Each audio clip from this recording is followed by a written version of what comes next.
السلام علیکم۔ امید کرتی ہوں کہ آپ سب خیریت سے ہوں گے۔ آج مجھے اپنی دوست کے نواسے کو دیکھنے جانے کا اتفاق ہوا، تو میں نے کہا چلیں اسی حوالے سے بات کر لی جائے۔ حضور پاک صلی اللہ علیہ وسلم نے فرمایا کہ جب بھی کسی کا کوئی بیٹا یا بیٹی پیدا ہو تو اس کے کان میں سب سے پہلی جو آواز جانی چاہیے وہ اذان کی جانی چاہیے۔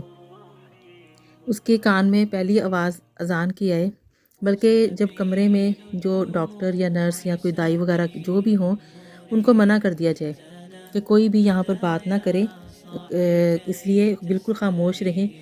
ایک دوسرے کو مبارکباد دینا یا کسی قسم کی کوئی بات کرنا بالکل نہ کی جائے، اور خاموشی سے، یعنی کہ وہاں پہ اس کمرے میں کوئی آواز نہ ہو۔ ہاں، سب سے پہلے جب اس بچے کے کان میں جو آواز جائے وہ اللہ اکبر کی جائے، اذان دی جائے، تاکہ اس کے کان میں جو آواز آئے وہ اللہ اکبر کی آئے اور اس کو پتہ چلے اللہ کتنا بڑا ہے، اللہ کی کبریائی کا اس کو پتہ چلے۔ ہر بچہ فطرت اسلام پر پیدا ہوتا ہے۔ اب اس کے ماں باپ چاہے اسے مجوسی، عیسائی یا یہودی جو بھی بنائیں، لیکن جو بچہ پیدا ہوتا ہے وہ اسلام کی فطرت کے اوپر پیدا ہوتا ہے۔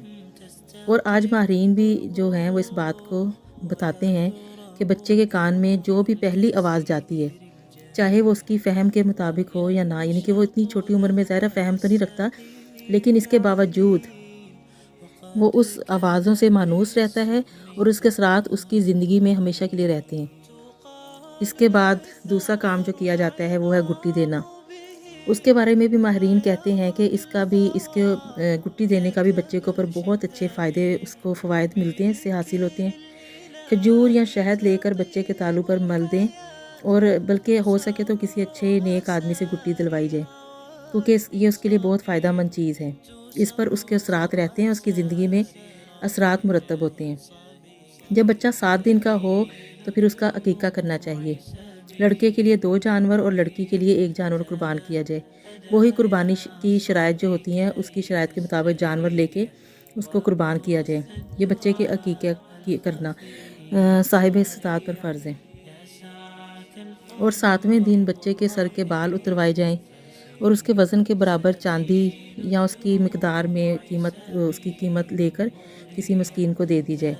بالوں کو ویسے ہی نہیں پھینکنا چاہیے، بلکہ اسے مٹی میں دبا دینا چاہیے۔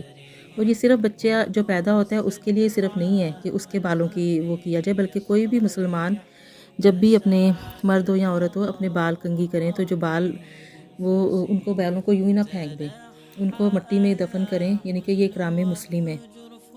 اسلام میں اچھا نام رکھنا حضور پاک صلی اللہ علیہ وسلم کو بہت انہوں نے کہا کہ جب بھی کوئی پسند ہے انہوں نے کہا کہ جب بچہ ویسے تو آپ اگر نام پہلے سے بھی تجویز کر لیں، اس کے پیدا ہونے سے پہلے بھی تو کوئی حرج نہیں، لیکن مسنون طریقہ یہی ہے کہ 7ویں دن اس کا اسلام کے مطابق کوئی اچھا نام رکھا جائے۔ اور حضور پاک صلی اللہ علیہ وسلم نے فرمایا ہے کہ بچوں کے نام جو ہیں وہ لڑکوں کے نام نبیوں کے اوپر، صحابہ کے اوپر، پیغمبروں کے اوپر نام رکھے جائیں۔ اور پھر فرمایا حضور پاک صلی اللہ علیہ وسلم نے کہ اپنے بچوں کے نام میرے نام پر رکھا کرو، یعنی کہ فرمایا کہ محمد یا احمد یہ نام رکھیں۔ اور اس کی اتنی برکت بتائی ہے کہ جس دسترخوان پر محمد نام کا بچہ بیٹھا ہوگا، یعنی کہ جس دسترخوان پر محمد نام کا بچہ موجود ہوگا اس میں بے برکتی نہیں ہوگی۔ کتنی برکت ہے محمد نام کی۔ اور جب کسی کا بیٹا پیدا ہوا اس نے اس کا نام محمد یا احمد رکھ دیا تو حضور صلی اللہ علیہ وسلم نے فرمایا کہ اس کی عزت بھی کرو، یعنی کہ اس کو عزت اور اکرام دو، اور اس کے نام کا احترام کرتے ہوئے اس کے ساتھ کوئی، یعنی کہ اس کے نام کی پوری عزت اور اکرام دو، اور کوئی کسی قسم کی بد احترامی نہ کی جائے۔ اور سیرت حلبیہ کے اندر امام برہان الدین حلبی ہیں، وہ لکھتے ہیں کہ قیامت کے دن اللہ جل شانہ آواز دے گا، یا محمد صلی اللہ علیہ وسلم، تو محمد نام کے جتنے بھی لوگ ہوں گے وہ سب دوڑتے ہوئے آئیں گے، تو اللہ فرمائے گا میں نے تمہیں تو نہیں بلایا، میں نے تو اپنے محبوب کو بلایا ہے۔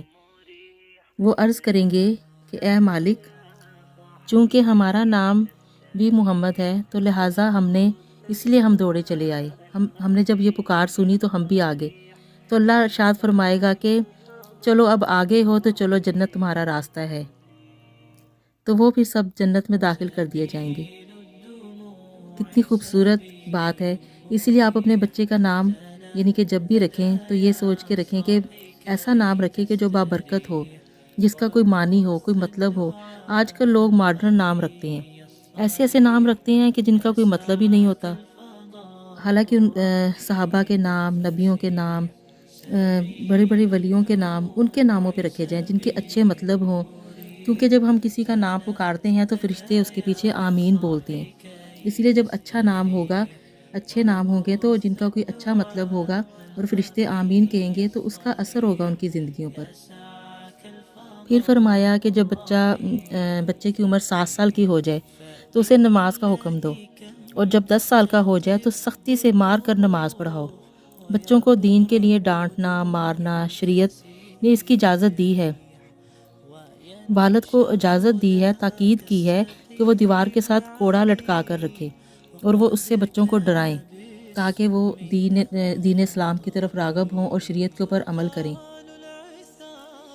میری امی جان بہت پیار کرنے والی اور اللہ ان کے اوپر رحمت کا سایہ کرے، بہت محبت کرنے والی خاتون تھیں۔ وہ بہت سادہ خاتون تھی، خود وہ پڑھی لکھی نہیں تھیں، لیکن انہوں نے اپنے بچوں کی تعلیم و تربیت کا بہت اہتمام کیا اور بہت فکر ہوتی تھی ان کو، اور وہ بہت فکر کے ساتھ اور بڑی توجہ کے ساتھ انہوں نے اپنے بچوں کو تعلیم دلوائی، دینی تعلیم بھی دلوائی اور دنیاوی تعلیم بھی دلوائی، اور ان کو منزل مقصود تک پہنچایا۔ انہوں نے دینی اور دنیاوی تعلیم کے لیے بہت محنت کی اور بہت ہی انتھک محنت کے ساتھ اپنی سب بچوں کو پڑھایا لکھایا اور ان کو ان کے یعنی کہ منزل تک پہنچا دیا۔ میرے سے چھوٹی میری ایک بہن ہے، ایک دفعہ بچپن میں اس نے ضد کی کہ میں نے نہیں پڑھنا، تو ابو جان بھی کہنے لگے، ابو نے کہا کہ امی کو کہ آپ سارا دن اکیلی پریشان ہوتی ہو، اکیلی سارا دن کام کرتی ہو، تو چلو اگر یہ نہیں اس کا پڑھنے کا ہو رہا، کیونکہ اس کو بہت سمجھایا لیکن وہ نہیں پڑھ رہی تھی، تو ابو نے کہا چلو اس کو اپنے ساتھ گھر کے کام کاج میں لگا لو، لیکن امی نے کہا نہیں۔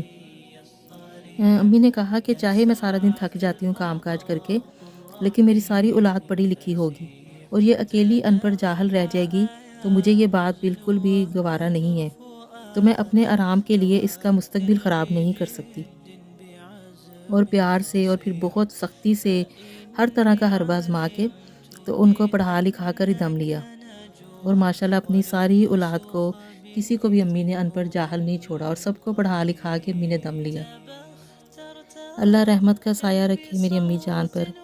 انہوں نے ہم سب کی تعلیم و تربیت کے لیے بہت زیادہ محنت کی، بہت قربانیاں دیں، اور انہوں نے ثابت کر دیا کہ چاہے وہ خود اتنی پڑھی لکھی نہیں ہے لیکن انہوں نے کوئی کمپرومائز نہیں کیا اپنے بچوں کی تعلیم و تربیت کرنے میں۔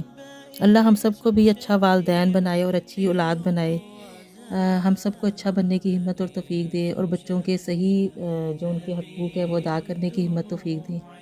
میں امید کرتی ہوں کہ آپ کو آج کی اچھی بات پسند آئی ہوگی۔ آپ لائک کریں، کمنٹس کریں اور سبسکرائب کریں تاکہ آپ کو روز اچھی باتیں ملتی رہیں۔ اللہ آپ سب کا حامی و ناصر ہو۔ اللہ حافظ۔